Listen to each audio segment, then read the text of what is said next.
언론의 거짓 보도로 인해서 네. 많은 20, 30대 분들이 호도돼가지고 영끌을 했다. 네. 영끌한 사람들 지금이라도 다 팔아라. 영끌을 했기 때문에 팔라고 하는 건 맞아요. 파는 것만으로 해답이 나오냐고요. 사업을 하면서 느끼는 게 네. 셈이 되게 중요하다는 생각을 하거든요. 셈. 네. 그리고 아까 제가 계속 얘기 드렸던 것도 셈이에요. 사람들은 다 무의식 중에 셈을 해요. 다만 공포감에 사로잡히거나 아니면은 열망에 사로잡혀서 셈을 잘 못하게 될 뿐이에요. 예를 들면 이 친구들이 명끌을 한 것도 나름으로는 셈을 한 거예요. 지금 정도 금리면 내가 이렇게 받아도 버틸 수 있다라는 셈을 했기 때문에 영끌을 해서 집을 산 겁니다. 그리고 그 이자를 내더라도 집값이 더 오를 거라고 셈을 했기 때문에 집을 산 거예요. 근데 그 셈이 틀렸던 거죠. 왜냐하면 너무 내가 뒤처지고 있다는 품오에 사로잡혀서 이미 시장에 많이 올라왔고 여기다 금리가 조금 올라가면 자기가 어떻게 될지에 대한, 그리고 금리가 올라갈 거, 사실 이렇게 급격하게 올라갈 건 몰라도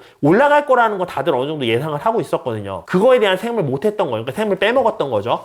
근데 마찬가지로 팔 때도요, 공포감에 휘둘리면 제대로 된 셈을 못 하고 팔게 돼요. 이게 무슨 얘기냐면 2천만 원 정도 이자를 내요. 근데 내가 급여 연봉이 5천만 원이야. 그럼 2천만 원 정말 부담되는 금액이죠. 근데 내가 만약에 뭐 하다못해 가외라도 쪄서 한 달에 30만 원씩 더 벌어.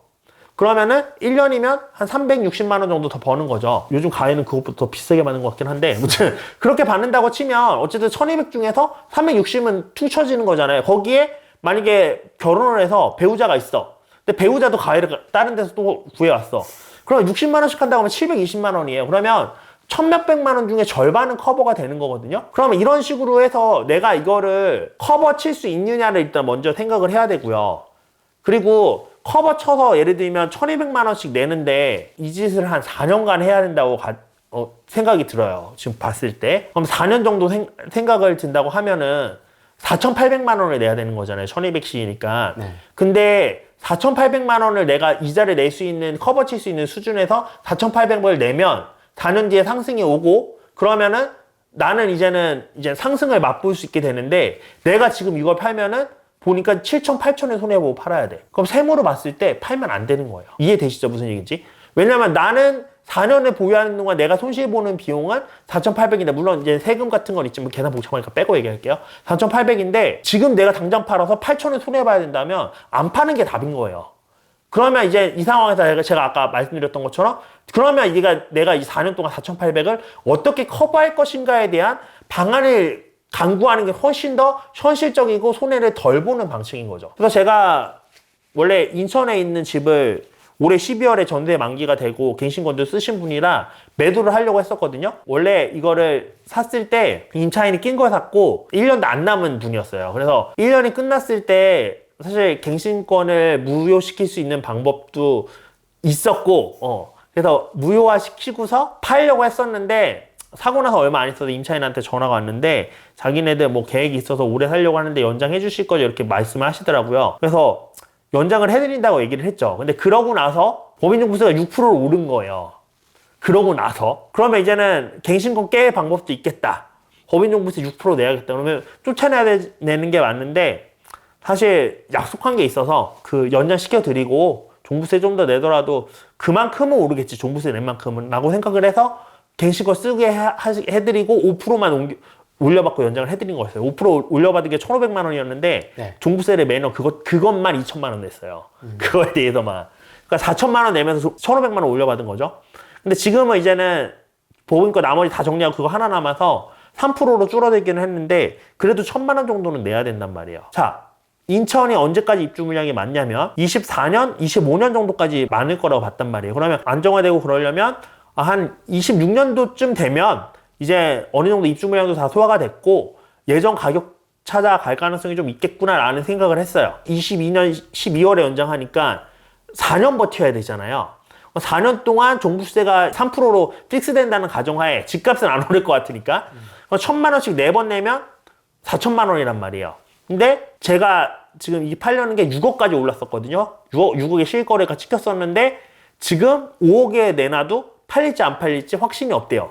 그러면 딱 생각을 했을 때, 야, 이거 4년 뒤에 원래 정고점만 찾아도, 그리고 정고점 6억이란 게 34평인데 그렇게 높은 가격도 아닌데, 그러면 그것만 찾아도 이미 1억 차이인데 4년 동안 4천만 원 내서 버틸 수 있다면 버티는 게 맞죠. 이거 후순위 대출도 있어서 이것도 이자가 60몇만 원씩 나가거든요. 그러면은 60몇만 원씩 나가는 거 계산해도 700몇만 원이잖아요. 그럼 700몇만 원 기준으로 4년 곱하면 2,800이란 말이에요. 그러면 해도 6,800이잖아요. 그러면 1억 정도만 다시 원상복해도 요것보다는 많이 남겠다. 그리고 그 사이에 종부세가 좀 낮아질 수도 있고 뭐 이런 이슈들이 있으면 그건 보너스인 거고. 그러니까 그냥 연장해야겠다 해서 바로 전화해서 그냥 연장하는 걸로 처리를 했거든요. 그러니까 이런 식으로 대처를 하는 게 현실적으로 대처를 하는 방안이라는 거예요. 지금 5억에도 안 팔린대요. 막 7억, 거기에서 제일 대장이던 단지가 7억이었거든요. 근데 그게 4억 9,500에 시거래가 찍혔는데 제가 갔을 때 시거래 신고를 못하고 있다고 그랬어요. 최대한 늦게 하려고. 지가 떨어질까봐. 그거에 겁먹어서, 대장 아파트도 5억 됐으면 내 거는 이제 4억 5천에 팔아야 되나. 그래서 4억 5천에 내놔도 저는 버는 거예요. 4억에 샀으니까. 버는 건데, 5억에 팔아도 저는 버는 건데, 근데 그렇게 해서 파는 게 아니라, 계산을 해서 나한테 이득이 되는 방향을, 체크를 해야 된다는 거예요. 그게 여러분들이 하셔야 되는 방향이라고 말씀을 드리고 싶습니다.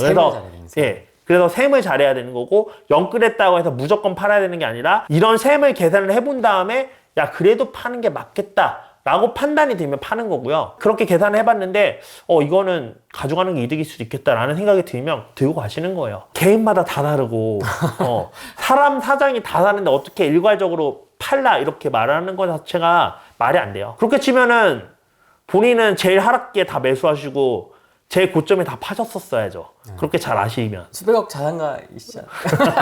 내는 게 많으시네요, 생각보다. 많다니까요. 세금도 그렇고.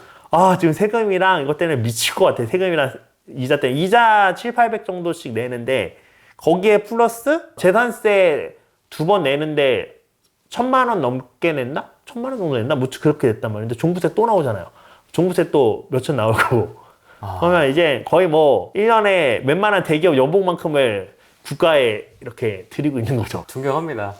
버텨야죠. 그걸 버틸 수가 있구나. 24년까지만 버티면 됩니다. 24년까지 버텨야 되는 건 제 기준입니다. 24년에 저는 이제 입주하는 아파트가 있는데 다 현금 박치기 한 아파트란 말이에요. 그러니까 입주하면서 제가 봤을 때 24년도에는 이제는 전세는 지금처럼 안 좋게 맞춰지지 않을 거고 어느 정도 괜찮게 맞춰질 거고 그러면 그때 몇 억 정도 들어오거든요. 그리고 이렇게 이자가 많이 내게 된 게 사기당한 게 있어서 그래요. 왜냐면 여기서 원래 그 사업을 해서 현금 흐름을 냈으면 사실 이자 지금 6% 올라왔자 누가 사업 시작할 때 6% 수익 보고 시작해요. 최소 10% 이상은 마진이 남는 사업을 시작하잖아요.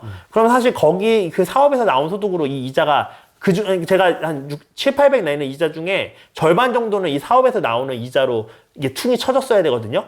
그러면 사실 350 정도면은 뭐 부담 없이 낼 수 있는데 이게 없어진 상태에서 추가로 하고 또 시드가 있어야지 뭔가 새로운 걸 만들어서 현금으로 만들 수 있는데 시드가 다 없어지다 보니까 그 상황에서 조금 힘든 거예요. 제가 아까 비관에도 빠지지 말고 낙관에도 빠지지 말라고 그랬잖아요. 그래서 저는 이제 객관적인 마인드로 보는 게 어차피 사람은 누구나 망할 수 있어요. 부동산 투자에서 지금 진짜 연끌을 하신 방법 중에 제가 말했던 모든 방법으로도 답이 안 나오시는 분들은 진짜 경매 날리고 망해버릴 수도 있어요.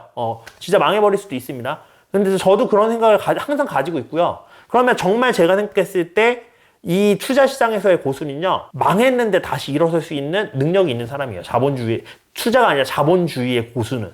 그래서 어떻게 보면 이 시점을 내가 물론 밑바닥으로 간 건 아니지만 어쨌든 지금 움직일 수 있는 시드는 없고 그리고 빚은 많이 있고 그러면 흔히 이제 뭐 감동 스토리 얘기할 때 나오는 빚 엄청 많은데 소득이 없는 이런 상황이나 비슷한 상황이 됐잖아요. 시드가 없으니까.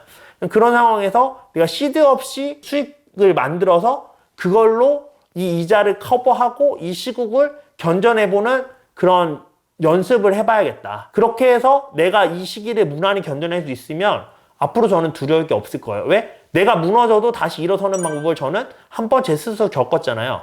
그러면은 투자를 할 때도 좀 더 공격적으로 할 수 있겠죠. 왜? 이거 무너져도 내가 다시 일어설 수 있으니까 내 힘으로. 그런 경험을 쌓는 기간이라고 생각을 하려고 해요. 객관적으로 바라보고 내가 지금 할 수 있는 걸 하려는 그런 방법인 거죠.